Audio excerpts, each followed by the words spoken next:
வணக்கம் தமிழ் கல்வி மாணவர்களே. இன்றைய காணொளியில் நாம் காண இருக்கும் தலைப்பு மயங்கொலிகள் என்றால் என்ன அப்படிங்கிறதான் பார்க்க போகிறோம். சரிங்களா? அதாவது ஒரு 2 விஷயம் இருக்குங்க. அதை மட்டும் நீங்கள் ஞாபகத்தில் வச்சுக்கணும். உச்சரிப்பில் சிறிதளவு மட்டுமே வேறுபாடு உள்ள ஒலிகளை மயங்கொலிகள் என்கிறோம். என்ன சொல்கிறோம்? உச்சரிப்பில் ஒரு சின்ன வேறுபாடு உடைய ஒலிகள் இருக்குல்ல, அதைத்தான் நம்ம என்ன சொல்கிறோம்? மயங்கொலிகள் அப்படிங்கிறது. மயங்கொலிகள். சரிங்களா?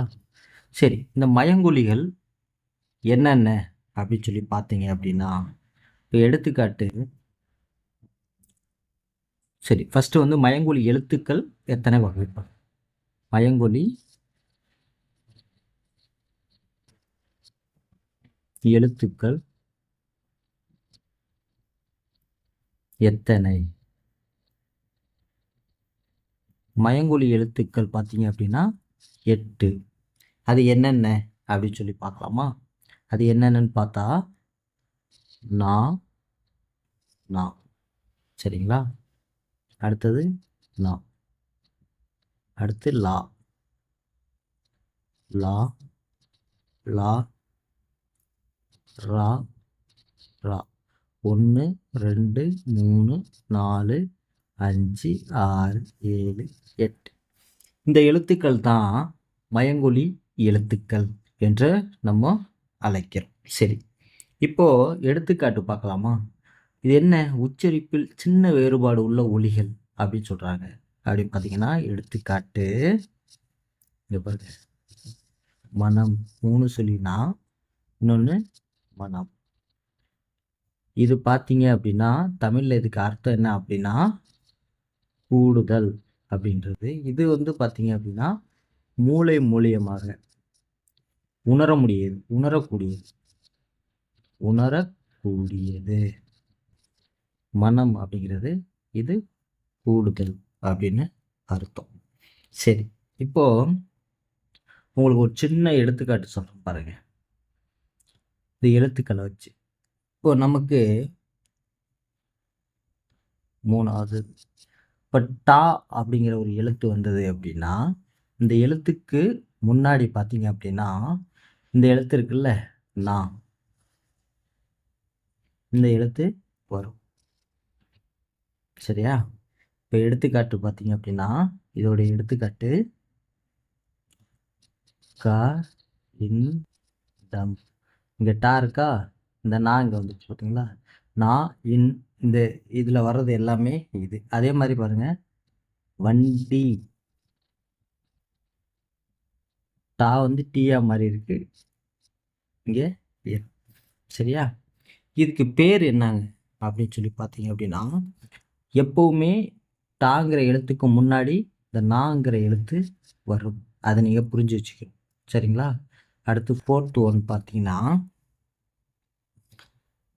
ரா அப்படின்னு ஒரு எழுத்து இருக்கு அப்படின்னா, இந்த எழுத்துக்கு முன்னாடி பார்த்தீங்க அப்படின்னா என் அப்படிங்கிற எழுத்து வரும். இப்போ இதுக்கு எடுத்துக்காட்டு பார்த்தீங்க அப்படின்னா என்ன சொல்லலாம்? மன்றம். இங்கே பாருங்கள், ராங்கிற எழுத்துக்கு முன்னாடி என்னங்கிற எழுத்து வந்திருக்கு. சரி, அதே போல் நன்றி, ரா ரீ அப்படின்ற எழுத்து எது வந்தாலும் ரா வந்திருக்கு, ரீ வந்திருக்கு. அடுத்தது ஒரு எழுத்து வச்சு சொல்லலாமா? என்ன சொல்லலாம்? கன்று. ரா ரி உ, இது எல்லாத்துக்கும் முன்னாடி என்ன வந்திருக்கு பாருங்க, இன் அப்படிங்கிற எழுத்து வந்திருக்கு. சரியா? பொதுவாக பார்த்தோம் அப்படின்னா இட்டு எண்ணு, இது ரெண்டும் இணை எழுத்து. அதே மாதிரி இத்து இந்து, இதுவும் இணை எழுத்து. சரியா? சரி, இணை எழுத்து. இணை எழுத்துங்க இது. இணைன்னு போட்டால் சாரி, இணை எழுத்து. அடுத்தது இற்று, இன்னு, இது ரெண்டும் இணை எழுத்து. சரியா?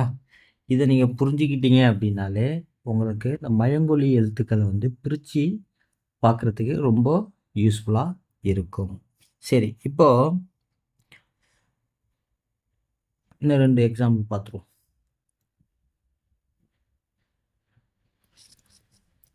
தா அப்படிங்கிற கரத்தை அடுத்து வரும் நா. சரியா? இது ரெண்டும் சேர்ந்தது தான் என்னன்னு சொல்கிறோம் அப்படின்னா தந்த தத்தகரம். சரியா? அதே மாதிரி ரா அப்படிங்கிற எழுத்தும் நாங்கிற எழுத்தும் இணைந்து வர்றது என்னது? ரன்னகரம். ரன்னகரம். சரிங்களா? இவ்வளோதான். இந்த பேசிக் உங்களுக்கு தெரிஞ்சாலே ஈஸியாக உங்களால் என்ன எதுங்கிறது தெரிஞ்சுக்க முடியும். சரிங்களா? மயங்கொலிகள் அப்படிங்கிறது உச்சரிப்பில் சிறிய வேறுபாடுடைய ஒலிகள் மயங்கொலிகள் என்று அழைக்கப்படுகிறது. மயங்கொலி எழுத்துக்கள் 1, 2, 3 அப் டு 8 வரைக்கும் நான் கொடுத்துருக்கேன். இதுதான் மயங்கொலி எழுத்துக்கள். இதிலிருந்து கண்டிப்பாக உங்களுக்கு கேள்வி வரும். ஆகையால் நீங்கள் நன்றாக படித்து வச்சுக்கணும். எடுத்துக்காட்டு மனம் அப்படிங்கிறது கூடல், கூடுதல். மனம் அப்படிங்கிறது மூளை வழியாக உணரக்கூடியது.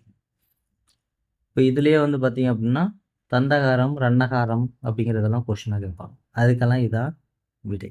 சரிங்களா? சரி, அடுத்த கிளாஸில் அடுத்ததை நம்ம பார்க்கலாம். இது வரைக்கும் நம்ம சேனலை சப்ஸ்கிரைப் பண்ணாத நண்பர்கள் சப்ஸ்கிரைப் பண்ணிட்டு பாருங்கள். நன்றி, வணக்கம்.